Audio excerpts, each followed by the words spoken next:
নমস্কার, আপনারা দেখছেন নিউজ ভারত 24 আওয়ার্স। এই মুহূর্তে আমরা রয়েছি কাঁথিতে পেয়ে গেছি কাঁথির এমপি।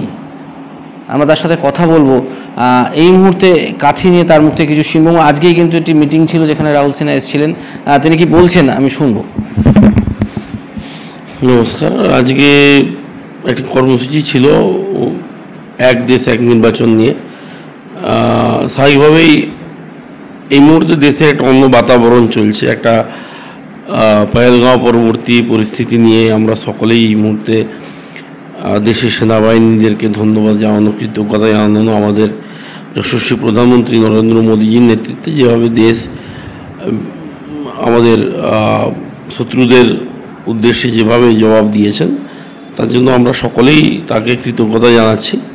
সেই সঙ্গে একটি বড় কাজ যেটি মাননীয় প্রধানমন্ত্রীর মস্তিষ্ক প্রস্তুত এবং আগামী দিনে এটা যাতে রূপায়িত হয়, বাস্তবায়িত হয়, সকলের ইচ্ছা যে এক দেশ এক নির্বাচন, যাতে বিভিন্ন সময় নির্বাচন করে দেশের আর্থিক ক্ষতি এবং সেই সঙ্গে উন্নয়নকে স্তব্ধ একটা সময় নিয়ম অনুযায়ী হতেই হয়, মডেল কোড অফ কন্ডাক্ট লাগু হলে তাকে যাতে সেই অসুবিধার মুখে বারবার দেশকে পড়তে না হয়।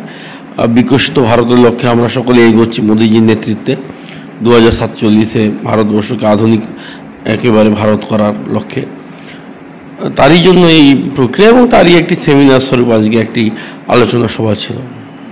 এই যে মোদীজি যে নতুন পরিকল্পনা নিয়েছে নির্বাচনটা একসাথে হবে, সেটার ব্যাখ্যাটা যদি একটু বুঝিয়ে দেন।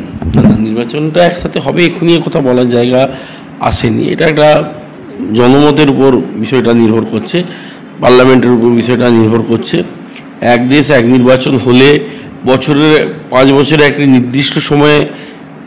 নির্দিষ্ট সময় নির্বাচন হবে এবং ওই নির্দিষ্ট সময়ে ধরুন মডেল কোড অফ কন্ডাক্ট লাগু থাকবে। বিধানসভা লোকসভা একসঙ্গে নির্বাচন হয়ে গেলে তাতে অনেকগুলি সুবিধা আছে, তার অসুবিধাও আবার অনেকগুলি আছে, কারণ বিভিন্ন সময় বিভিন্ন রাজ্যের নির্বাচন হয়, সেগুলিকে কিভাবে আমরা অ্যাডজাস্ট করে, সেটা কেন্দ্র সরকার, ইলেকশন কমিশন সবাই ভাববেন সেটা।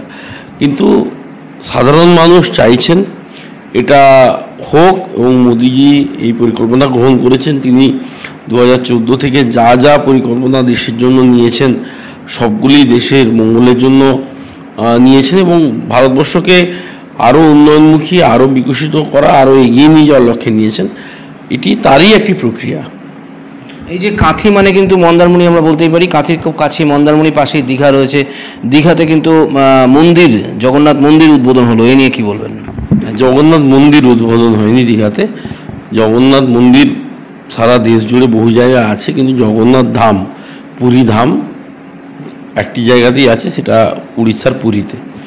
আর এখানে জগন্নাথ কালচারাল সেন্টার বলে একটি স্থাপনা করা হয়েছে, সেটা কারুর ইগোকে স্যাটিসফাই করার জন্য সেটা এখানে করা হয়েছে। ভালো কথা, উনি ধর্মকর্মতে মন দিচ্ছেন, কিন্তু তার সঙ্গে আমার কোনো বিষয় নেই। মন্দির হয়েছে, মন্দির করেছেন, খুবই ভালো কথা, কিন্তু কখনোই সেটাকে পুরী ধামের মর্যাদাতে নিয়ে যাওয়ার কোনো প্রশ্নই নেই কখনো। কারণ পুরী ধাম একটি, 4 ধামের এক ধাম, সেটি পুরীতে অবস্থিত। সোশ্যাল মিডিয়াতে আমরা বারবার দেখেছি যে, এবং অনেকেও দেখেছে, যখন ওনার মাথায় উদ্বোধনের দিনকে তিলক লাগানো হয় তখন উনি তিলকটাকে মুছে ফেলেন, এটিকে আপনি কি বলবেন? দেখুন, এ ধরনের কাজ উনি এর আগে বহুবার করেছেন। এগুলো নিয়ে মন্তব্য করা আমি মনে করি না আমার রুচিতে বাধে, তার কারণ এর আগে বহুবারই তিনি সনাতন ধর্ম, হিন্দু ধর্মকে অবজ্ঞা করে, ছোট করে বহু মন্তব্যই করেছেন, যেগুলো নিয়ে আলোচনা করলে সে আলোচনা অনেক বিস্তৃত হবে, সে আলোচনা আমার করতেও ভালো লাগবে না। 26-এ নির্বাচনের কিন্তু দামামা একরকম বেজে গেছে, অর্থাৎ 26-এ নির্বাচনের আর বেশি দিন বাকি নেই, 9-10 মাস বাকি আছে। নির্বাচন নিয়ে কি চিন্তা ভাবনা করেছেন? না, নির্বাচন নিয়ে আমি একজন সাধারণ দলের, ভারতীয় জনতা পার্টির একজন কার্যকর্তা, দলের আনুকূল্যে দলের কার্যকর্তাদের সাহায্য সহযোগিতা, আশীর্বাদ নিয়ে, মোদিজির আশীর্বাদ নিয়ে আমি সাংসদ নির্বাচিত হয়েছি। দলের যা নির্দেশ, দলের যা গাইডলাইন, সেটা অনেক উপরে যারা আছেন, কেন্দ্র নেতৃত্ব আছেন, রাজ্য নেতৃত্ব আছেন, তারা যা ভাববেন, আমাদের ইমপ্লিমেন্ট করার কথা, আমাদের কাজ করার কথা, সেই কাজটা আমরা গ্রাউন্ড লেভেলে করব। কাঁথির মতো একটা এত বড় জায়গাতে আপনি সাংসদ এবং মানুষের দ্বারা নির্বাচিত সাংসদ, তা সত্ত্বেও আপনি এতটা সাধারণ থাকেন কিভাবে? না না, এটা কোনো কথা না। সাধারণ মানুষ সাধারণ থাকবেন, এটাই স্বাভাবিক কথা। আর সাংসদ হলে কেউ তো আর কোনো অসাধারণ অবস্থায় পৌঁছে যাবে না, আর সেটা মনে হলে তো মানুষের সঙ্গে দূরত্ব বেড়ে যাবে, সেটা হওয়াটাও বাঞ্ছনীয় নয়। একজন যে কোনো ধরনের জনপ্রতিনিধি, পঞ্চায়েত পৌরসভা হন বা সাংসদ হন, তার উচিত সবসময় মানুষের সঙ্গে মিশে থাকা, মানুষের জন্য কাজ করা, এটাই লক্ষ্য হওয়া উচিত বলে আমি মনে করি। অধিকারী পরিবার কাঁথিতে কিন্তু, এই মন্দারমণি কাঁথিতে কিন্তু অধিকারী পরিবারের জন্য একটা ভালোবাসা রয়েছে এবং সে ভালোবাসা কিন্তু আজও বর্তমান, কি বলবেন? না, এখানে পারিবারিক কোনো বিষয় নয়। আমরা ভারতীয় জনতা পার্টির কার্যকর্তা, এটা পরিবার তান্ত্রিক দল নয়। এখানে কার্যকর্তাদের মর্যাদাটাই সবথেকে বড় কথা, তাদের সম্মান, তাদের ইচ্ছা, তাদের চেষ্টা নিয়ে এই ভারতীয় জনতা পার্টি আজকে পৃথিবীর সর্ববৃহৎ দল, এবং 11 কোটির বেশি সদস্য আমাদের সদস্যতা অভিযান চলেছিল, তাতে এই দলে হয়েছে। এটা কোনো পরিবার ভিত্তিক ব্যাপার নয়। তবে একটি বিষয় আছে, সিসিবাবু দীর্ঘদিন ধরে এখানে রাজনীতি করেছেন। তিনি পৌরসভার চেয়ারম্যান, বিধায়ক, সাংসদ, মন্ত্রী।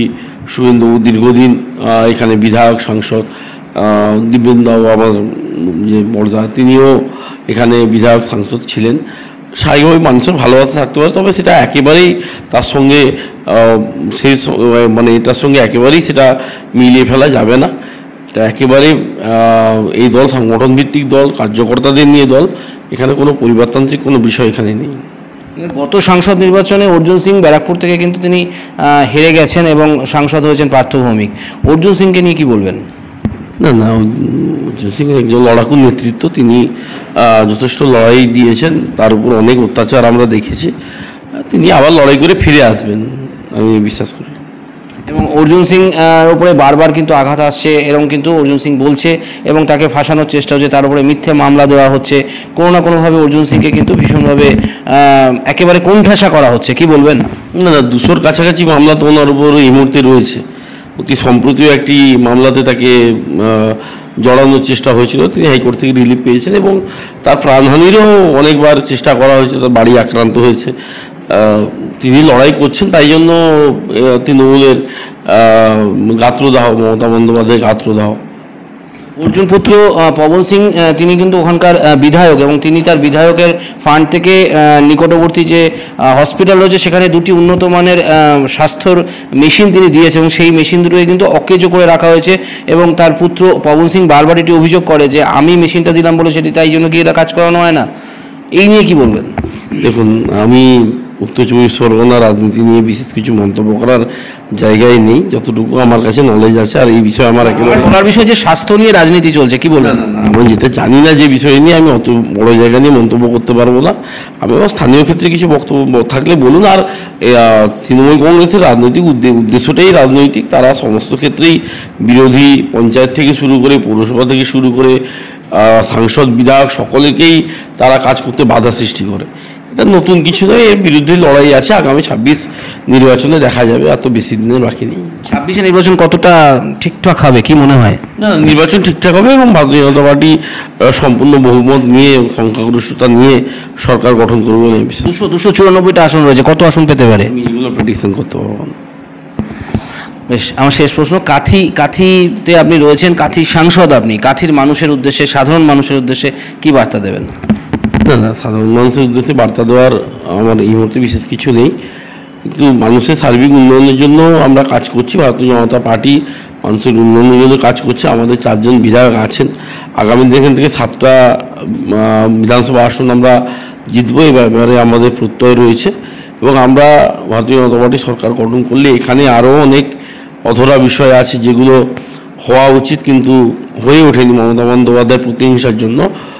আমরা সেগুলোকে আগামী দিনে ইমপ্লিমেন্ট করতে হবে। কাঁথির মানুষ সবসময় জাতীয়তাবাদী মানুষ, তারা সবসময় জাতীয়তাবাদী দলের সঙ্গে থাকেন। আগামী নির্বাচনেও তারা থাকবেন, আমার বিশ্বাস।